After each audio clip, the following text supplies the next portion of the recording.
Okay, here we are. How to complete Form W-8BEN-E. Haven't done my taxes, I'm too turned up. Haven't done my taxes, I'm too turned up. And I'm making this kind of as a three-part video series, all of which are linked in their own descriptions. So I just went over what is Form W-8BEN and why do I have to complete it, which payments from the U.S. are subject to non-resident withholding. And this is really kind of for the U.S. company, but I'm putting it in this video anyways because to give you more clarification, and maybe if you're working with small U.S. companies, you can contest and work with them on that. And then now, the part that everyone's been waiting for is how to complete Form W-8BEN-E in 2020. So I have the form instructions here, which can help. I have the link to the form not there. And then we're also going to go through tax treaties, because I didn't go through the tax treaties in the other videos, but this is where it really comes into play. So I'm sharing my screen. I want to, actually, I'm going to do it like this. And I also have pulled up, and my face is still there. So I have the W-8BEN-E, and I'm going to complete this from my client, who is an Ecuadorian corporation, and he had something canceled because of all the stuff going on, and he's getting insurance proceeds for an event that he had canceled. So the insurance company is requesting this form. Whether or not his insurance proceeds are going to have withholdings taken out, I don't know. And whether or not they should be taken out, I would say that these proceeds are not subject to U.S. withholding. However, I'm not the one who would be on the hook if I'm wrong. Okay, so let's get into the form. Okay, so do not use this. First of all, certificate of status of beneficial owner for United States withholding and reporting for entities. For use by entities, individuals must use Form W-8BEN. Good.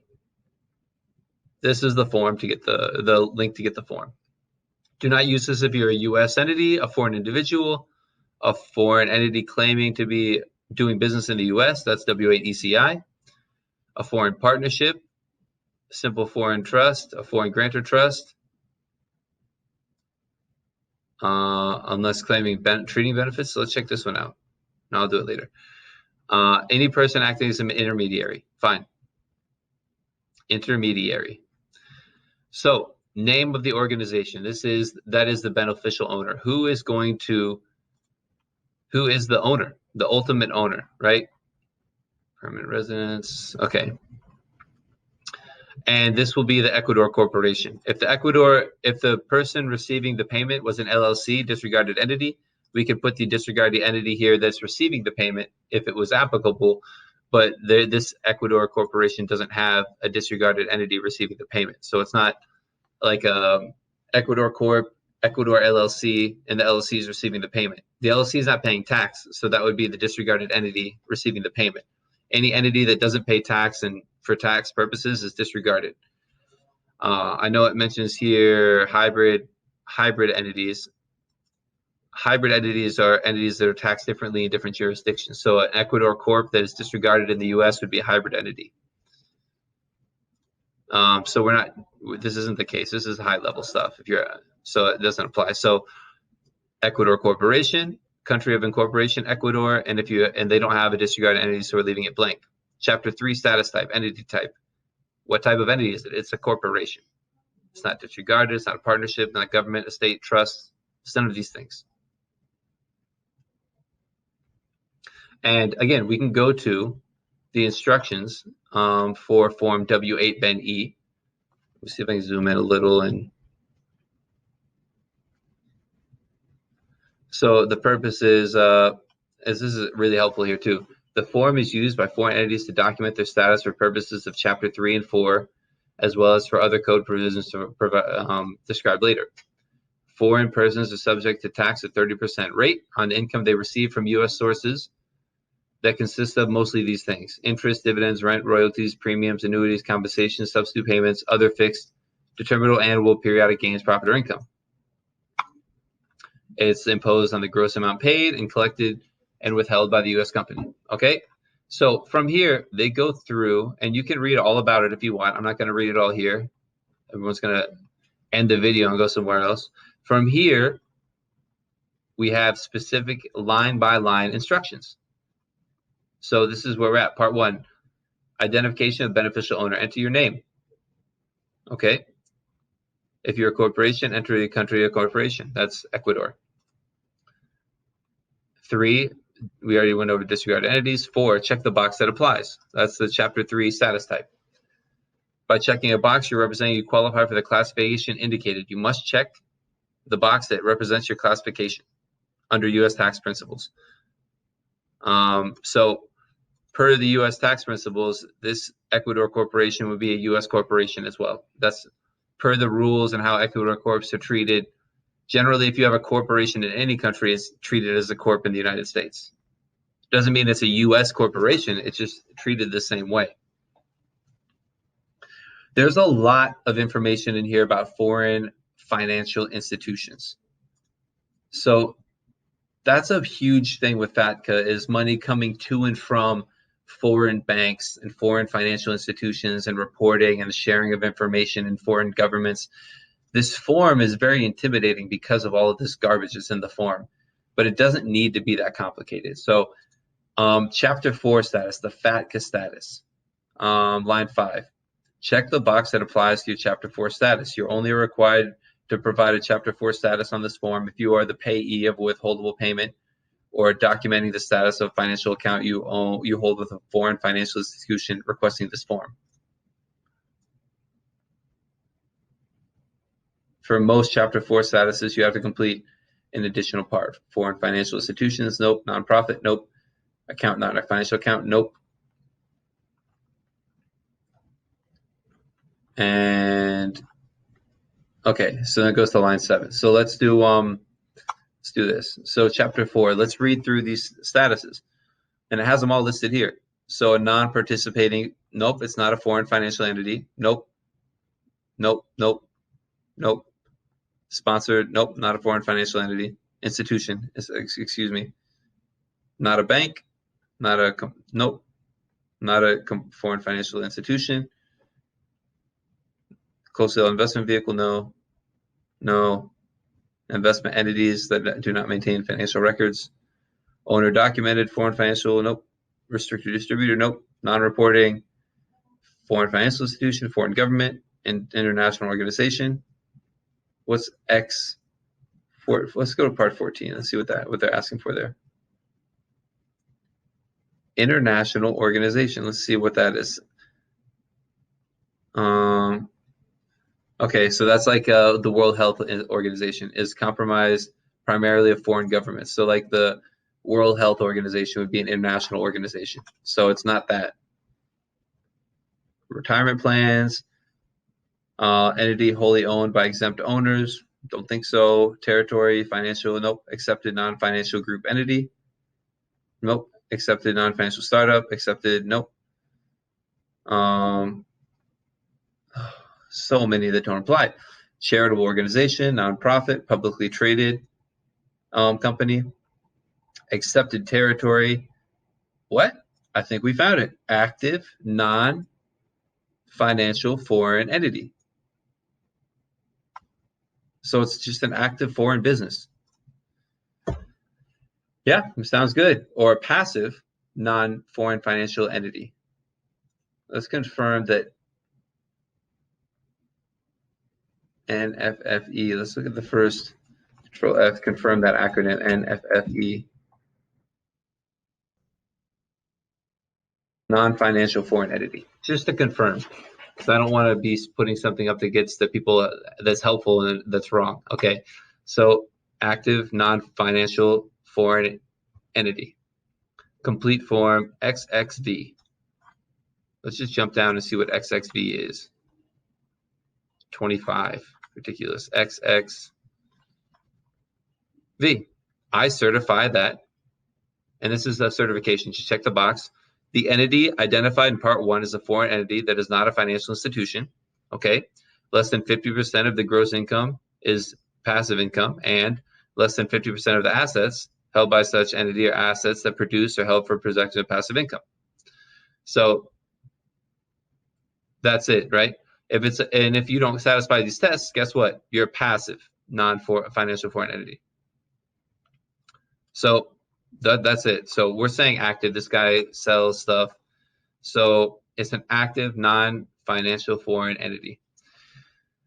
right? It's so ridiculous, this form. Like, it's all about, it's so high level, but so many regular businesses have to complete it. Line 6, let's go back to the instructions. Done with you, done with you, done with you. Check out line 6.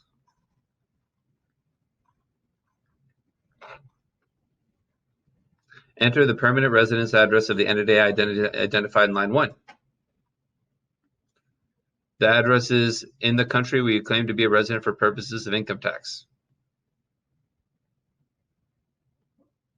Cool. So Ecuador Street, Quito, Ecuador. Obviously, that's, whatever. That's not right.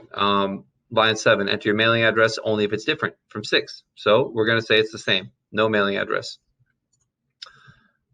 Okay, line 8, enter your U.S. employer identification number, your EIN. An EIN is a taxpayer identification number for entities. If you do not have an EIN, apply for one on Form SS4, application for identification number, if you are required to obtain the U.S. TIN. So if this is something that's going to happen and you're going to get withholding taxes on according to your activities, then you probably want a U.S. tax ID.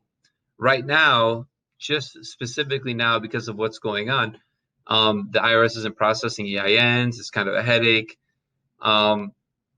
If you don't have one, just submit it and see what happens, especially if you don't think you should have withholdings. But if this is something that you're dealing with and they're withholding over and over every year, and you're getting royalty payments and there are withholdings, then give this number. But again, if you don't have it, just give it to whoever you need to give it to, right?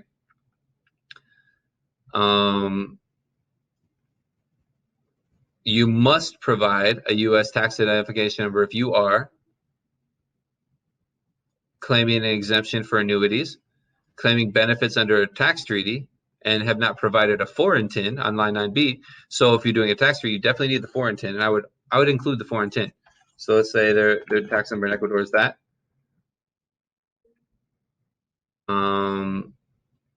However, TIN is not required to be shown in order to claim the treaty benefits on the following items of income: for dividends, interest, royalties, securities, stocks, obligations. Fine. So put your foreign tax ID number. Cool. So that's 9A. That's 9B. Wait, okay, so 9A is if you're a foreign financial institution, then you need to have your GIIN. Okay. Actually, there's more to it. Reporting Model 1, direct reporting, NFE, trustee, document as foreign person, provides form. You are required to enter your GIN, your GIN on line 9A if you're a trustee. If you are not, you must provide if you are non-reporting IGA. None of this applies. So I think the GIN number, and I don't even know what that number is. I'm not going to pretend I do, and I didn't research it before. What is a GIN? Fatca registration list. Okay, so you need to register for Fatca to get that number, and if you're not required to register, then you don't have to get the number. Let's go back to the instructions and go to the go to line 10. 9B, line 10. You can basically make up a reference ID number. This line may be used by your agent to include any referencing information that is useful to withholding agent for documenting you. For example, if you're associating two different things, you might want to use 10 to make the association clear. Okay. So that's that. That's like page 1. This is like the majority of what most people need this thing for. It's so much information for a name, Ecuador, a name, a country, check the box. Probably check one of these two, and then put an address and your foreign tax ID. And that's like what most people are going to be using this form, like be completing. Disregarded entity or branch receiving payment, complete only if a disregarded entity with a GIN or branch instruction. So if you have a foreign financial institution, this form is obviously very complicated, and it's for you. That's not what this video is for. This video is for everyone with a regular business or an investment business that just needs this form to give to the U.S. payor. Okay. Perfect. So now part 3, claim of treaty benefits. This is very applicable. This happens to affect a lot of people. I don't think there's not a U.S. tax treaty with U.S. and Ecuador. So U.S. tax treaties, A to Z. So in the tax treaties list, we don't have Ecuador. So honestly, we can't do anything here. If let's say we were doing something, I use Venezuela because it's the only Latin American country, ironically, really with a tax treaty. I don't know what's going on with the U.S. Mexico has a really good tax treaty, but they're literally our neighbors. But no other Latin American countries have one. It's pretty crazy to me, except for Venezuela. So let's look at Venezuela's income tax treaty. So if you go to dividends, because dividends, remember, are reportable payments, they have a little thing here. However, such dividends may also be taxed. Okay. I don't want to, this isn't a treaty video, but 15% on the gross amount of dividends. So normally it's 30% on everything. Because there's a treaty, it's 15%. So here we would check the beneficial owner is a resident of insert treaty country within the meaning of the treaty. Check this box so that you do everything. You derive the income for which the treaty benefits are claimed, and you meet the requirements for it. For dividends, it would be, you have to pick the box that applies. Probably the beneficial owner is claiming benefits for U.S. source dividends. Well, it's easy. So you have to pick the treaty part that applies. And then you talk about the position, the special rates and conditions here. And this is you saying the beneficial owner is claiming the provisions of Article and Article 10, Paragraph 2.